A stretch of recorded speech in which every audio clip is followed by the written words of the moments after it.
Olympic വില്ലേജിൽ ദേശീയ ഗുസ്തി ഫെഡറേഷൻ അധ്യക്ഷന്റെ സാന്നിധ്യം ദുരൂഹമെന്ന് വിനേഷ് ഫോഗട്ടും ബജ്രംഗ് പുനിയയും. ഒളിമ്പിക് വില്ലേജിലെത്തി വിനേഷ് ഫോഗട്ടിന്റെ കാര്യത്തിൽ ദുരൂഹ തീരുമാനങ്ങൾ എടുക്കാൻ സഞ്ജയ് സിംഗ് ഇടപെട്ടു എന്നാണ് ആക്ഷേപം. ദില്ലി ഹൈക്കോടതിയിലാണ് വിനേഷും ബജ്രംഗ് പുനിയയും ആക്ഷേപം ഉയർത്തിയത്. വിനേഷ് കുഞ്ഞിരാമനുണ്ട് ഒളിമ്പിക് ഡെസ്കിൽ വിവരങ്ങളുമായി. വിനേഷ്, ഈ ബജ്രംഗ് പുനിയ നേരത്തെ പരസ്യമായും വിജേന്ദർ സിംഗും പരസ്യമായും ഒരു ഫൗൾ പ്ലേ ആരോപണം ഉന്നയിച്ചിരുന്നു. ഇപ്പോൾ ഇരയായിട്ടുള്ള വിനേഷ് ഫോഗട്ട് തന്നെ അത്തരം ഒരു ആരോപണത്തിലേക്കാണോ വിരൽ ചൂണ്ടുന്നത്? ബിനിൽ, ഏതായാലും 100 ഗ്രാം ഭാരം അധികമാണ് എന്നുള്ള കാരണത്താൽ വിനേഷ് ഫോഗട്ടിന് ഒളിമ്പിക്സിന്റെ ഫൈനലിൽ എത്തിയിട്ട് പോലും അയോഗ്യത കൽപ്പിക്കപ്പെടുന്നു. ഇന്ത്യക്ക് ഉറച്ച ഒരു സ്വർണ്ണ മെഡൽ നഷ്ടമാവുകയും ചെയ്തു. ഇതിന് പിന്നാലെയാണ് പുതിയ വിവാദങ്ങളിലേക്ക് കാര്യങ്ങൾ കടക്കുന്നത്.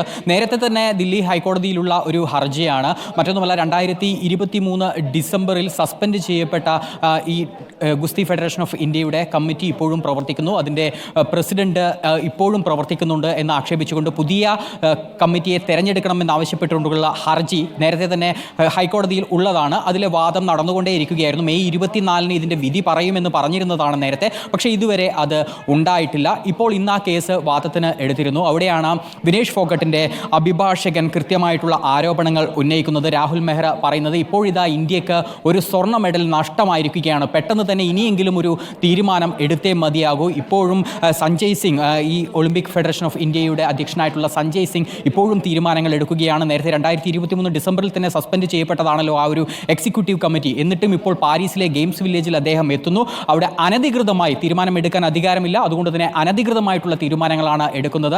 അതിൽ ദുരൂഹതയുണ്ട് എന്നുള്ള ആരോപണങ്ങളാണ് ഇന്നിപ്പോൾ വിനേഷ് ഫോഗട്ടിൻ്റെ അഭിഭാഷകനായിട്ടുള്ള രാഹുൽ മെഹ്റ പറഞ്ഞിരിക്കുന്നത്. അപ്പോൾ വിവാദങ്ങൾ മറ്റൊരു തലത്തിലേക്ക് വീണ്ടും നീങ്ങുന്നു എന്ന് വേണം പറയാൻ. അതിനിടയിൽ വിനേഷ് ഫോഗട്ട് അന്താരാഷ്ട്ര കായിക തർക്ക പരിഹാര കോടതിയിൽ ഒരു ഹർജി നൽകിയിട്ടുണ്ട്, ഒരു അപ്പീൽ നൽകിയിട്ടുണ്ട്. അത് മറ്റൊന്നുമല്ല, തനിക്ക് വെള്ളി മെഡലിന് അവകാശമുണ്ട്, വെള്ളി മെഡൽ ലഭിക്കണമെന്നതാണ്. ഇനിയിപ്പോൾ ഏതായാലും ആ ഫൈനൽ മത്സരം ഇന്നലെ തന്നെ അവസാനിച്ചു കഴിഞ്ഞു. അതുകൊണ്ട് തന്നെ ഇനിയിപ്പോൾ സ്വർണ്ണ മെഡലിന് അവകാശവാദം ഉന്നയിക്കുന്നതിൽ അർത്ഥമില്ല. അതുകൊണ്ടാണ് വെള്ളി മെഡലിന് സംയുക്ത ജേതാവായി തന്നെയും കൂടെ പ്രഖ്യാപിക്കണം, വെള്ളി മെഡൽ തനിക്കും കൂടി വേണം എന്നുള്ളൊരു ആവശ്യമാണ് ഉന്നയിക്കുന്നത്. അതിനായി വിനേഷ് ഫോഗട്ട് പറയുന്ന കാരണം മറ്റൊന്നുമല്ല, ആ മത്സരം നടക്കുന്ന ദിവസം രാവിലെ ഭാരപരിശോധന നടന്നതാണ്.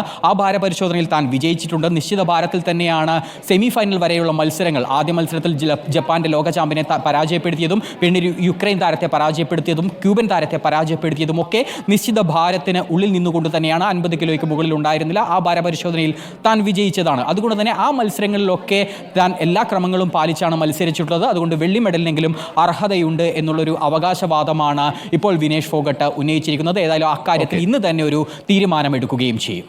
ഓക്കെ, പ്രധാനപ്പെട്ട തീരുമാനം ഇന്ന് ഉണ്ടാകുമോ എന്നുള്ള കാര്യമാണ് നോക്കിയിരിക്കുന്നത്. അതിനിടയിലാണ് ദില്ലി ഹൈക്കോടതിയിൽ നേരത്തെ നൽകിയ ഹർജിയിൽ ഒളിമ്പിക് അസോസിയേഷൻ പ്രസിഡന്റിന്റെ ഒളിമ്പിക് വില്ലേജിലെ സാന്നിധ്യം, ഗുസ്തി ഫെഡറേഷൻ പ്രസിഡന്റിന്റെ ഒളിമ്പിക് വില്ലേജിലെ സാന്നിധ്യത്തെ വിനേഷ് ഫോഗട്ടും ബജ്രംഗ് പുനിയയും ചൂണ്ടിക്കാട്ടുന്നത്. വിനേഷ് കുഞ്ഞിരാമനാണ് വിവരങ്ങൾ നൽകിയത്.